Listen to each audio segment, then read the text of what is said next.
Welcome back, dear friends and lovers of astrology. I'm going to do a brief overview of the May 2020 astrology. This will be brief because it's just an overview of everything that's really important and happening in May. And then I'll do more in-depth videos about each of these events. So first of all, I just want to share with you what those are. The first one is the nodal shift, which equals new karmic activation that happens on May 5th, and then the full moon in Scorpio on May 7th, Saturn retrograde on May 11th, Venus retrograde on May 13th, which squares Neptune, the Jupiter retrograde on May 14th, and the new moon in Gemini on May 21st. All right, so first I'll take you over to the first chart, and we'll go through each one very quickly. And then again, I'll do an in-depth chart on each of these. So really quickly, this is the nodal shift that takes place on May 5th. And it is when the nodes of the moon move from Cancer. You can see this is the symbol for Cancer. It's at 0 degrees now. It's moving into 29 degrees of Gemini on May 5th. Now, it's important to understand what is happening at the time of the nodal shift because it gives us a picture of the karmic shift, okay? So it's moving into Gemini, and I did a video about how the Spanish flu epidemic of 1918 had the same nodal alignments. So basically, it's a repetition. That's the way it works. That's the way astrology works. We come around again and again and again to the same things. That's why that's why astrologers can make predictions, because we come around to the same things over and over and over again. And the question is, have we actually learned anything? So we get to take another test doing the same karmic lessons, and we see if we actually learned anything. All right, so when the nodes shift, what we see happening is Venus is basically stationing retrograde. She's going to go a little bit further to 21 degrees, but she's basically stationary retrograde, and she is squaring Neptune. And this actually happens 3 times, plus the fact that when she's stationary, she has more power. So this square is super intense. So this is important in terms of understanding what reality is or what it's not. That's what it's all about. But we'll go into that in more depth in the next video about the nodes. We also see 3 planets in Taurus, and this is super important because Taurus is the supply chain. Taurus is everything to do with our material and financial well-being. It's agriculture, it's the food we eat, it's the supply chains, it's the grocery stores, it's how we get our needs met. It is showing us the vulnerabilities in our current system because it's so abstracted. Everything is far away. We can't get access to it unless it's shipped to us. And when we've seen these disruptions, we have seen the vulnerability in that system. Hopefully that will teach us something so we can bring about change.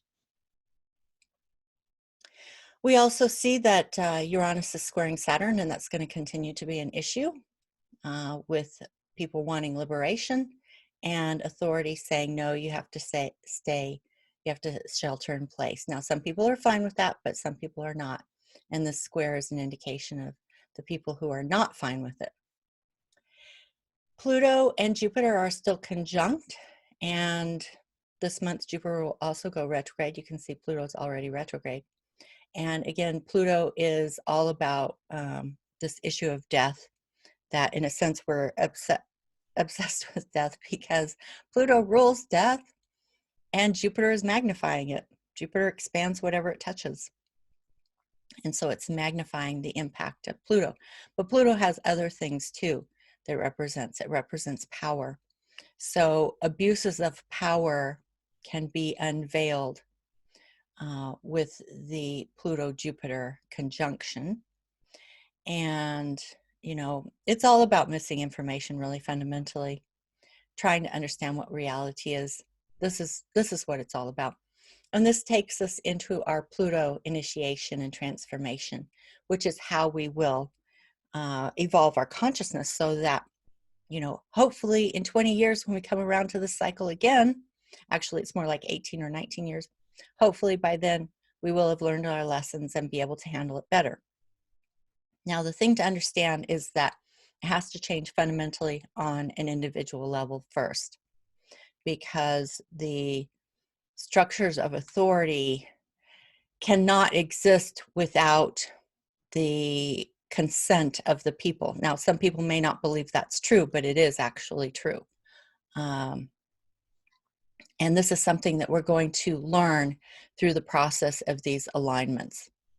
All right, so again, I will do a more in-depth reading of that in the video that talks specifically about the nodes, which will come up soon.